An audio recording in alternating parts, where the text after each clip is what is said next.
বান্দা বুঝিয়া শুনিয়া কবরে রওনা দাও। কি নিয়া দুনিয়াতে আসছো, কি নিয়া দুনিয়া থেকে রওনা দিয়েছো। এই জন্য মৃত্যু তো হবে আল্লাহর কাছে দয়ার মালিক। তুমি আমাকে রমজান মাসে কোরআন তেলাওয়াত অবস্থায়, নামাজ অবস্থায় যদি আমার মৃত্যুটা হয়, আপনার আমার মৃত্যুটা কত বড় ভাগ্যওয়ালা মৃত্যু।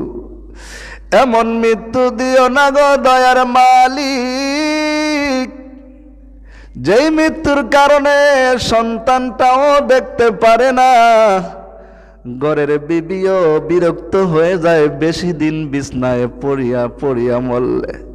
এই জন্য মায়ার নবী কয়, আল্লাহ তুমি মৃত্যুর সময়ও বরকত দাও, মৃত্যুর পরেও বরকত দাও।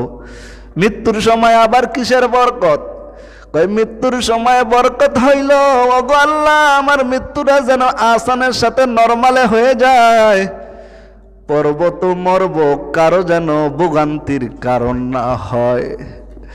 এই জন্য সব সময় দোয়া করো, আল্লাহ তুমি তো আমাকে নিয়েই যাইবা, বরকতের মৃত্যু আমাকে দিও গো আল্লাহ, যার কারণে আমি দুনিয়া তো শান্তি পাবো, কবরে যাওয়ার পরেও আমি শান্তিতে থাকব।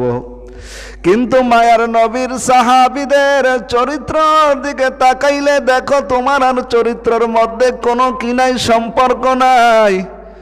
নবীর সুন্নতের দিকে তাকাইয়া দেখো, আর তোমার চরিত্রের মধ্যে একটু তাকাইয়া দেখো। ওরে আল্লাহর বান্দা, এই তো জীবন শেষ নয়, মরার পরে একটা লম্বা জিন্দেগি আছে।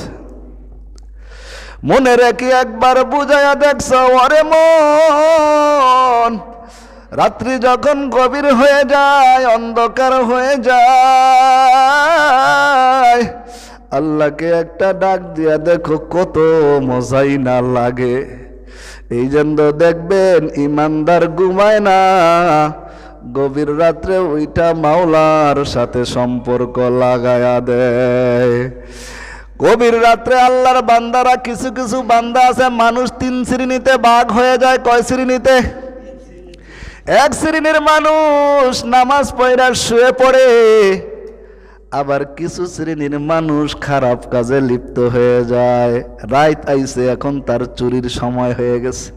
কিন্তু আবার কিছু আল্লাহর আশিকান জাকেরান, তারা ঘুমায় না, মাওলার সাথে কথা বলে, চিল্লায় বলে।